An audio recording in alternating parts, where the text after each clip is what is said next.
Hello అండి. నాలుగో రోజు వీడియోకి వెల్కమ్. అయితే రేపు నేను సప్త శనివారాల వ్రతం చేయాలని అనుకుంటున్నాను. దానికి కావాల్సిన సామాన్లన్నీ రాసుకున్నాను నిన్నే నేను. సరే అవన్నీ తెచ్చుకోవడానికి ఇవాళ బయటికెళ్ళాలి. యాక్చువల్లీ ఇప్పుడు టైం ఎంతయింది? 7:30 అవుతుంది. ఈవినింగ్ 7:30 అవుతుంది. ఇవన్నీ తెచ్చుకోవాలి. తెచ్చుకొని ఇంకా ఇల్లు శుభ్రం చేసుకోవాలి. చేసుకొని రేపు పూజకన్నీ సిద్ధం చేసుకోవాలి.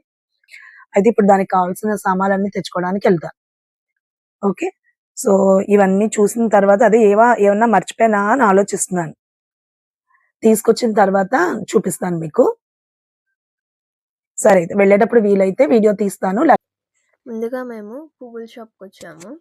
పువ్వులు, కొబ్బరికాయలు, తమలపాకులు, ఇంకా పూజకు కావాల్సిన కొన్ని సామాన్లు తీసుకోవడం కోసం. అక్కడి నుండి వేరే షాప్‌కెళ్ళాం మళ్ళీ. ఇక్కడ నూనె, ఇంకా వ్రత పుస్తకం తీసుకోవడం కోసం వచ్చాము. కానీ ఇక్కడ మాకేమైందంటే అండి, నూనె దొరికింది కానీ వ్రత పుస్తకం దొరకలేదు. మరి అదే కదా చాలా ఇంపార్టెంట్. సో, మళ్ళీ వేరే వేరే షాప్స్ వెతికాము. ఒక షాప్‌లో దొరికింది. సో, అక్కడి నుండి మళ్ళీ ఒక కిరాణా జనరల్ స్టోర్‌కొచ్చాము. అంటే పూజకు కావాల్సినవి, ఇంకా ఎలాగొచ్చాం కదా అని చెప్పి ఇంట్లోకి కావాల్సిన కొన్ని గ్రాసరీస్ ఇంకా కొన్ని వస్తువులు కూడా తీసుకోవడం కోసం. అక్కడి నుండి తర్వాత ఒక హోటల్‌కి వెళ్ళాము. అక్కడ మేము వెజ్ ఫ్రైడ్ రైస్ ఆర్డర్ ఇచ్చాము. అంటే ఇంకా బాగా లేట్ అయిపోయింది కదా అని చెప్పేసి వెజ్ ఫ్రైడ్ రైస్ ఆర్డర్ ఇచ్చేసాము.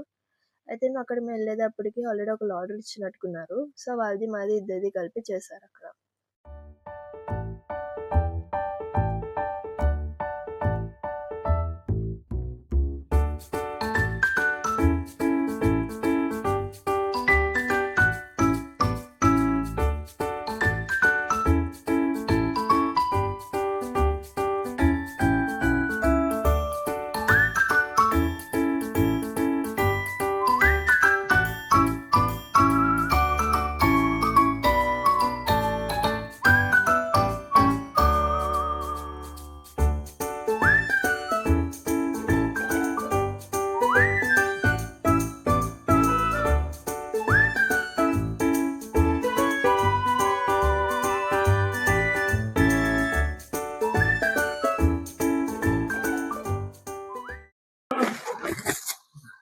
బయటికి వెళ్తానని చెప్పాను కదా. ఇదిగో రేపు పూజకు కావాల్సినవి స్వామికి ఇష్టమైన తులసి దళం, 2 రకాల పువ్వులు తీసుకున్నాను.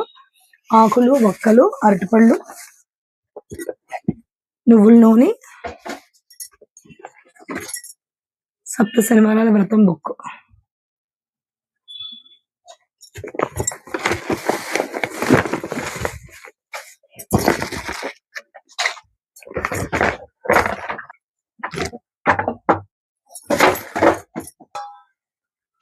పప్పు నానబెట్టి ఉంచాను. ఎందుకంటే రేపు మా అన్నయ్య వాళ్ళని భోజనాలు టిఫిన్కి పిలుద్దామని నానబెట్టి ఉంచాను.